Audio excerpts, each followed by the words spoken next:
Teklito? Where are you? Ay, nandito po si Teklito. Umalis po. Hinanap po si Dave. Hinanap si Dave? Opo. Masyado po siyang, Ala. hindi niya po kaya matanggap pa. Pwede ko po kayong makausap. Pwede lang po niyo kumakausap. Kasi hinahanap niyo nga si Teklito. Nasa po ba si Teklito? Si Teklito po, pinaubaya po sa akin yung mga ginagawa din niyang mga project. Ngayon si Teklito po hindi po niya matanggap, kaya hinanap niya po si Dave. Sa tingin niyo po kaya, saan niya hanapin si Kuya Dave? Ang sabi po ata ni Teklito, parang andun po siya sa Manila.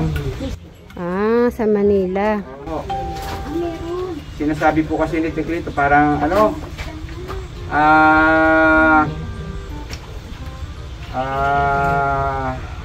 nakulam. Sino po? Parang baka daw kinulam si Dave. O kaya pinainom po ng gamot. Ay. Sa tingin nyo, anong nangyari kay Kuya Dave natin? Ako po kasi, si Mary, kasi sa lahat ng mga nababasa ko at napapanood tungkol kay Dave, lalo na yung mga message niya, yung kay Tatay Ram niya, hindi ko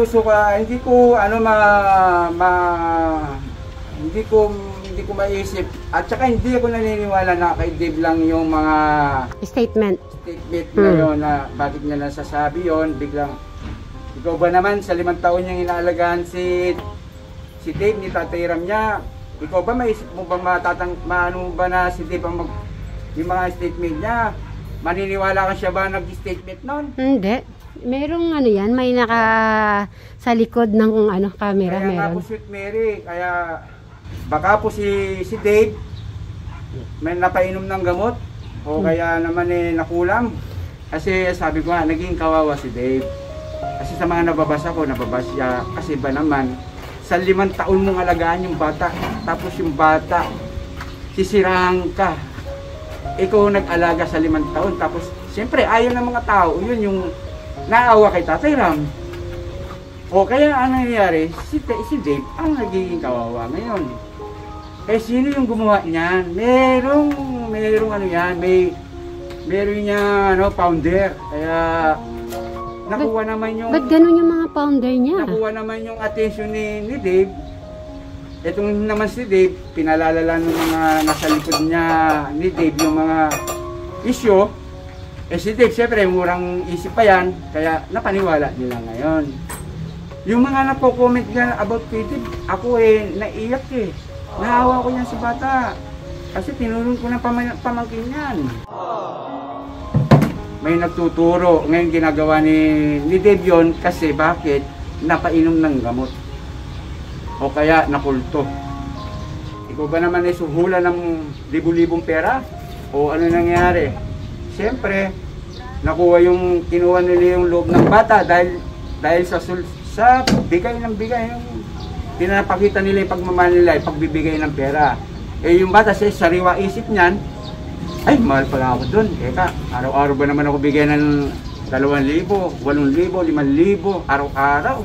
Kaya nga si Tatay Ram, ayaw niyang nagiging kastador si Dave. Ang gusto ni Tatay Ram sa kanya, kung paanong humawak ng pera. Kung walang nagtuturo sa kanya na kunwari, susulsol, kung walang nagsusulsol, siyempre, para kay Dave, okay yun. No? Kung ka naman turuan ng gumamit ng pera, siyempre, hanapin ng bata yun. Ano yan, naging charm ng bayan yun Yes. Di ko talaga maisip. Sabi nila, bakit yung pagkahiwalay nila ganyan? Oo. Kaya siguro sana may reason na lang. Ikaw Dave, sana pagka napanood mo to, nasa mabuting kalagayan. Hinihiling ko yung mga kasama mo, alagaan kanila na mabuti. Huwag ka pababayaan dyan. Alam mo naman kami, kahit na yung lumit yung views mo, hindi ka na viral.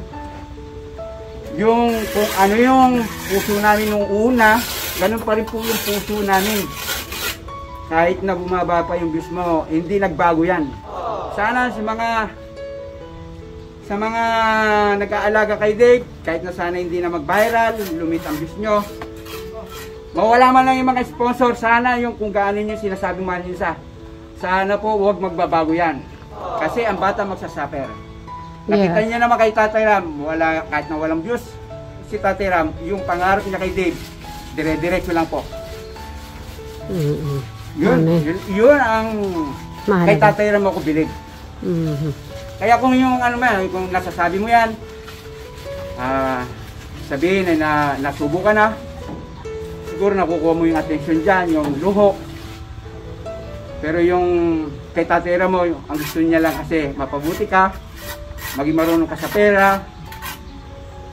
Yung hanggang sa paglaki mo, alam mo kung paano gumamit ng pera. Negosyo, business.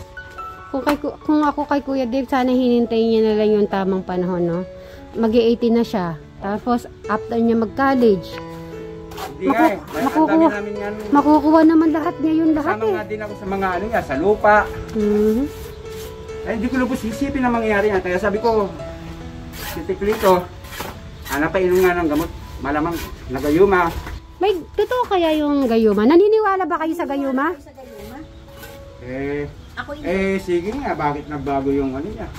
Hindi na totoo yung gayuma. Yung sinasabi nila. Ano yun? Nadala lang sa mga salitang matatamis.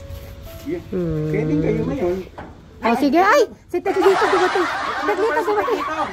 Ay, mga sikleyo. Hawak-hawak mo pa rin yung damit. Hindi po nahanap si Dave.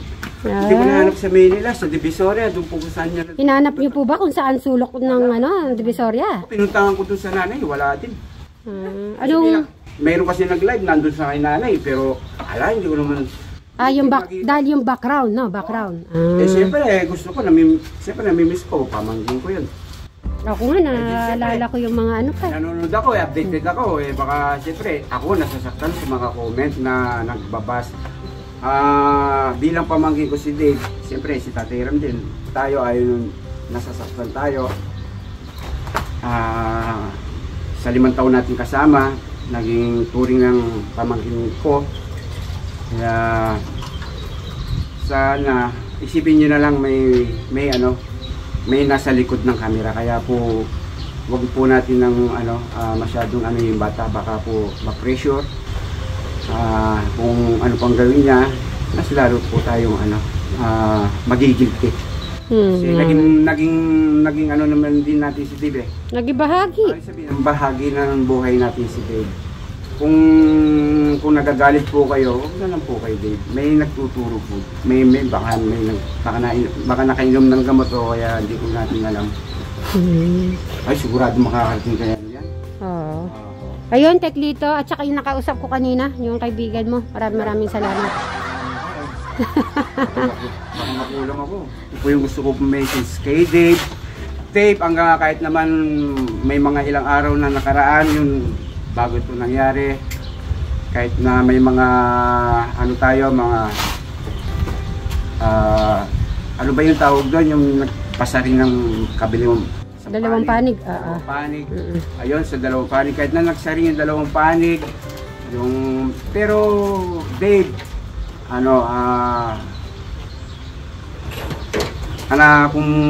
sabi ko kung babalik, tatanggapin pa rin si Dave sana ni Tatay Ram. Pagka napanood mo to, Dave, ito yung gusto kong sabihin sa'yo, sana huwag kang kakalimot kay Tatay Ram mo, ano mang ginawa niya sa'yo. Yan, lagi mo na lang pagdasal, sana maging umupa na to, yung mga natin. Kaya, sana yun lang ang gusto ng Tatay Ram mo mapabuti ka. Yan, sana gabayan ka ng Diyos dyan, nasaan ka man. Kaya, welcome ka dito sa family man. Sasabihin mo lang, pinagsisihan mo lahat. Yeah, thank you. Kaya hindi magbabago yung basta magsisi ka lang, ipakita mo sincere ka. Amen. Alright, Teklito, maraming salamat. At yun po, naistorbo ko po siya at marami po silang ginagawa dito. Ang dami kasi tatay niyan si Dave. Hindi na si Tatay Ram. Yung isang tatay, kinusinti ng isa. Siyempre, yung isip ng bata, may hiwalay. Oo. Pero lamang pa din si Tatay Ram. Eh, siyempre. Kasi siya talaga yun. Yun nga eh. Eh, di siyempre, ay, kawawa ka naman. Diyos ko, ay, kung ako sa'yo. Oh, Nadala-dala lang sa ano. yan ang nangyari. Kuya? Kaya yun lang, pero ano, Dave, welcome ka. Ako na maniniwala, basta magsisi ka lang, sincere. Welcome na welcome ka sa amin.